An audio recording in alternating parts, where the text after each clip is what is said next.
Merci beaucoup, Florine. Permettez-moi maintenant de m'exprimer pour vous expliquer quels sont les motifs pour lesquels nous nous sommes rassemblés ici à Bucarest. C'est un moment important et plein de responsabilités pour nous tous. Pour nous, les Roumains, d'autant plus, parce que notre pays détient la présidence pour la première fois en un moment de l'histoire de l'Europe qui est plein de défis. Cette période constitue une tentative du gouvernement qui essaye de finaliser à succès autant de négociations que possible. Le Parlement estime que c'est le moment, non pas nécessairement de finaliser quelque chose, mais d'ouvrir des réflexions sur l'avenir, sur le long terme. Nous sommes de plus en plus conscients au sujet du fait que l'idée est téméraire parce qu'il y a tant de problèmes urgents à résoudre. Le Brexit, les élections nationales, la campagne européenne, la discussion sur l'avenir, sur le futur budget de l'Union par chapitre. Et une stratégie européenne, une nouvelle stratégie européenne n'a pas été lancée, ne serait-ce qu'à moyen terme. Étant donné cette hâte, nous sommes arrivés à un sentiment que nous n'arrivons plus à voir la forêt à cause des arbres. L'Union européenne constitue encore la société pacifique développée et même équitable dans le monde, la plus grande, et ce, en dépit des iniquités et des tensions. C'est pourquoi nous sommes appelés à préserver l'Union unie, parce qu'une partie de son charme et de son attractivité se sont perdues. Nous ne pouvons pas le nier. Il y a trop d'intérêts divergents. Et on dit que l'Union a déjà fait son devoir et qu'elle peut maintenant mourir. Ce serait dommage et c'est même un danger. Ce serait dommage parce que la paix, la solidarité, la coopération sont les seuls qui peuvent mener à bien les accomplissements de jusqu'à maintenant.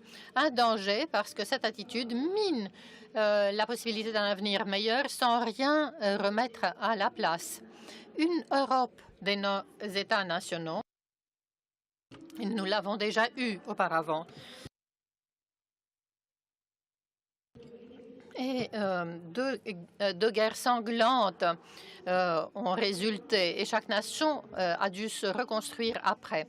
Il n'y avait pas à ce moment-là des compagnies avec un chiffre d'affaires supérieur au PIB d'un État européen, d'un grand État européen. Après avoir glorifié cette unité dont nous avons besoin, je vais ajouter une conclusion. Il y a peu d'arguments concrets de parler d'un avenir meilleur pour beaucoup et pas seulement pour quelques-uns. Un optimisme européen est très militant, particulièrement militant. Pourquoi? Parce qu'il n'y a pas assez de volonté politique pour préserver et élargir ce que nous avons déjà réalisé.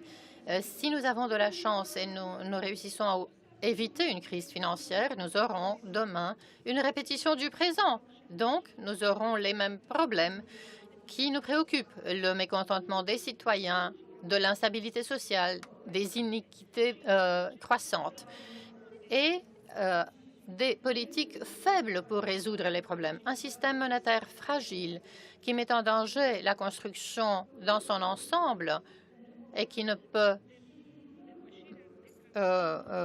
dépasser les décalages. Une influence plus faible à promouvoir des solutions qui reposent sur une approche multiforme. Il est de notre devoir de changer la donne. En tant que membres des parlements, nous détenons la volonté politique et nous sommes légitimes à cet effet. Si nous sommes des démocraties fonctionnelles, ces choses sont à faire. Les discussions présentes sont placées sous le signe de la 4e révolution industrielle. L'avenir est déjà accompli hier. La vitesse des changements technologiques échappe à notre contrôle et parfois nous ne la comprenons même plus. La technologie en tant que telle n'est ni bonne ni mauvaise. Elle dépend de nos choix politiques.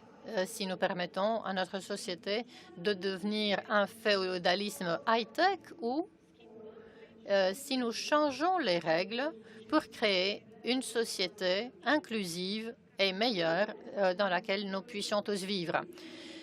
À regarder dans l'histoire, la gestion du changement technologique n'a pas été un succès. Les premières révolutions ont contribué massivement à la destruction de la nature dans une tentative de produire toujours plus. Les changements climatiques, la désertification, la déforestation sont les dégâts collatéraux qui mettent notre vie en danger ici, sur cette planète. Nous ne devons pas répéter les erreurs du passé et détruire la société et les êtres humains. Il convient de remplacer l'approche économique vers tout avec une approche plus éthique lorsqu'il s'agit de personnes et de leur vie.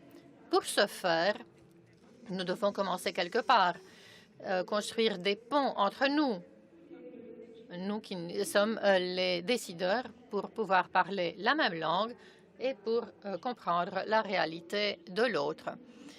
Ceci a toujours été un bon point de départ dans les discussions. Merci pour votre volonté politique. Vous êtes là. Et merci de vouloir contribuer à construire une